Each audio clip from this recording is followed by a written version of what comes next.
What's up, kulisap? Good morning. Balita. Eto, tamang pababa ng araw bago mag-swimming. Yee, ayun no. Pak, swim. Last day sa Mindoro. Bukas, balik na kaming Antipolo neto. Sige, sulitin niya swimming niyo dyan. 3 araw to, straight naliligo sa dagat tong dalawan to. Yan na nga lang yung suot nila kasi sabi ko, kung ano yung binasa nyo ngayon, yan din yung susuotin nyo bukas pag maliligo kayo sa dagat ha. Araw-araw silang naliligo. Para silang cartoons. Pax, eto na, tsunami. Yeah, tsunami.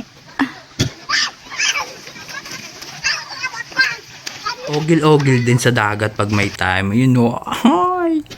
Tsaka magpaiyak tayo ng batang hindi marunong lumangoy. Sarap maligo dito, kalmado lang yung dagat oh.